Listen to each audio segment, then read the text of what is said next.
Let's face it, animation is tough. If you're like me, I'm always looking for nice little shortcuts, hotkeys, little curves, which is why I wanted to make this video. This episode is my personal take on the Animbot exclusive tools set up for Autodesk Maya, the animator's best friend. What is this Animbot tool? The Animbot is a list of tools created by God in heaven above to bless each animator with a specific skill set in order to help them with their animation. Working smarter, that's what this toolkit is all about. You need to have this software. It is the Batman utility belt of animation tools. I wouldn't be caught dead without it. Now, if you're like me and you look at Animbot, you're thinking, holy crap, there's a lot of stuff in here, and it could be mind-boggling. But like all things, especially in rigs, I like to break them down to its basic components. Just use the ones that are my favorites. This video is going to be split into two parts, which I like to call top Animbot tools used by a professional animator. And this is my list. Go make your own. Overall, there's 10 tools, but we're going to break it down into two parts. In this first part, we're going to be talking about the top 5. Number 1. Zero pose. This tool I overuse myself. I like to keep it very handy on my trigger finger. It's also known as the reset pose, and basically that's all it is. It's just zeroing out your attributes from your translations and your rotations. Seriously, it's such a helpful tool. This keeps my animation in check, especially when I'm blocking poses. Suppose I'm doing a flip or a twisting, some kind of kick or punch or rotation that has everything to do with the spine. Sometimes rotating on top of what I already have causes double rotation and it can get really messy. Zero pose always keeps me in check. Suppose that you're in some kind of a weird animation pickle and you can't find out where this control or movement's coming from. It's like hiding all the controls for your rig whenever you have visual clutter.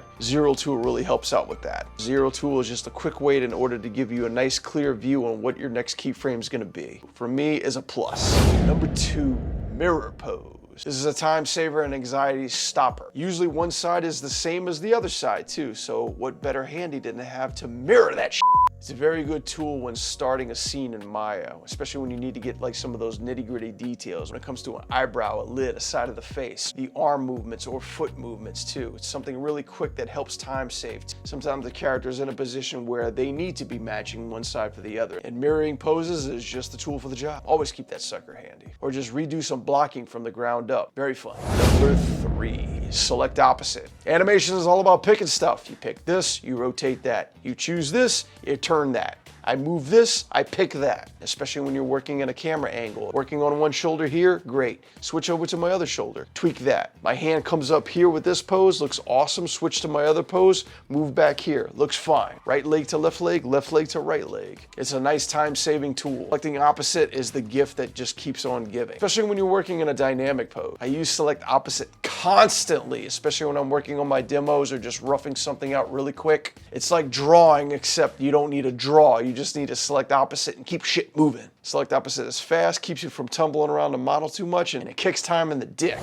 Number 4, Temp Pivot. Does exactly what the name describes. It's a temporary pivot. It makes a temporary pivot on basically anything you tell it to. And you can take that pivot and move it anywhere to your little heart's desire. Temp Pivot is very strong, especially when you have a character that's utilizing something. It could be an object, a weapon, or something that it's connected to. Temp Pivot is used to actually balance the object, move the object around. When you want to have that nice grip or twist around an object, Temp Pivot saves time and looks good doing it too. Or you can get fancy and move the entire character. Say the character's doing a twist or a flip or hanging or a handstand somewhere. You could actually take the global control and Temp Pivot that sucker around where you want your character to be rotating to. Say your character's laying on the ground and wants to roll on his back. It's a very good time saver and a very clean way of animating without having to bust your ass on all the other constraints you need to worry about. And all you need to do is select it, move your manipulator, and then click W or E in order to set that new Temp Pivot to rotate to your heart's desire. And then you could right click on that icon, reset tool back to the way it used to be, or just unclick it and have it go straight back to where your original pivot was located. Also, when you go back to that original object, Temp Pivot actually remembers your old pivot that you set, meaning that it remembered the last pivot that you set. So whenever you hit your manipulate key, it'll spring you right back into action. Temp Pivot actually remembers your search history. Creepy. It's a gift from heaven and it's a tool that I use a lot. Temp Pivot, good. Last but not least, number 5, Xform. I love this tool. Also called Shadow Snap. Also called Deep Fake. I made that last one up. Probably one of the most powerful tools in the whole Animbot repertoire. Think of it as like making a constraint but without the constraint. It's a faker. It's a faking. It jukes you. It's the fakest of the fake, but it does exactly what it's supposed to do. It takes the pressure off of making and documenting constraints that you made. It avoids double constraints and the green bars of death.